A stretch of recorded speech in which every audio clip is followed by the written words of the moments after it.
Today I'm going to be taking a look at the Camrui Hyper H2 mini gaming PC. It's got an Intel Core i9 and some pretty beefy specs to match, but how well does it actually perform and does it deserve to be called a mini gaming PC? Let's find out. Inside the box we have the H2 itself, we have the power supply, an HDMI cable, and a mounting bracket. Under the hood it's rocking an Intel Core i9 11900H. It's got 32 gigs of DDR4. This specific model came with a 1TB M.2 drive, and it's got Intel UHD graphics Xe750, which in my opinion is going to be the weak point when it comes to this mini PC build, but we'll see. In terms of input and output, over on the front we have a USB Type-C port that can actually be used for a display outputting at 4K 60Hz, USB 3.2 ports, a 3.5mm headphone jack, and the power button. Over on the back we have an HDMI 2.0, we have the port for the power supply, a DisplayPort 1.4, RJ45 Ethernet port, and we have 4 more USB 3.2 ports.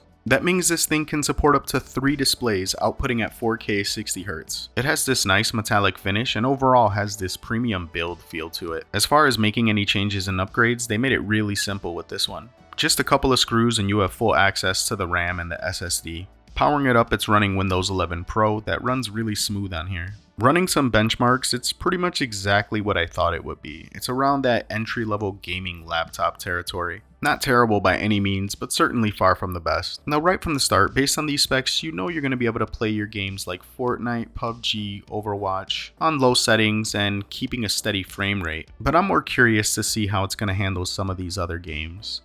Hogwarts Legacy, even on the lowest settings, showed glimpses of potentially running fine, but it just wasn't anything consistent. I couldn't get the frame rate to stay above 30, it kept having these massive dips, making it borderline unplayable. It was a similar story with Street Fighter 6, even at the lowest settings, the game just was not playable. So with that in mind, I kinda knew that it wasn't gonna run the modern stuff particularly well, so I went ahead and installed some older games. GTA 5 seemed to run pretty good without any real issues, and it was pretty much the same story with MGS 5 running on medium to low settings. Frame rate stood consistent and the game ran pretty good. So it seems like this PC is capable of running most of the modern multiplayer games of this time period, but if you try and venture off, you're going to have to settle for some of the games that came out during the previous generation. It just doesn't seem capable of running some of the more resource-demanding single-player games of this current generation. In terms of emulation, original Xbox seemed to run pretty good at native. Some games you might be able to push a 2x,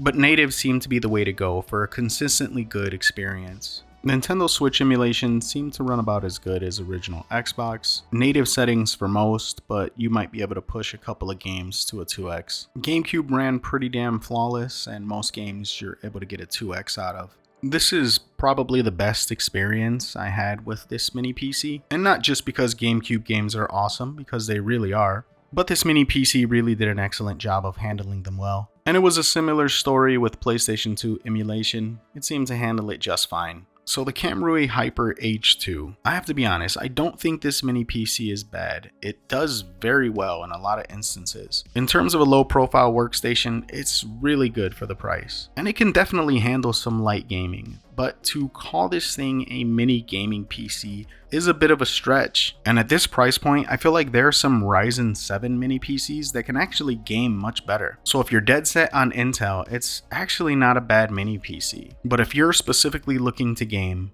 you might get more bang for your buck elsewhere. I guess I was expecting a much bigger jump from some of the mini PCs I tried about a year or so ago, and it seems like we're just not there yet. Once again, a great little machine, just not the leap forward that I was hoping for. As always, if you guys are interested in anything that I talked about in the video, I'll have links in the description.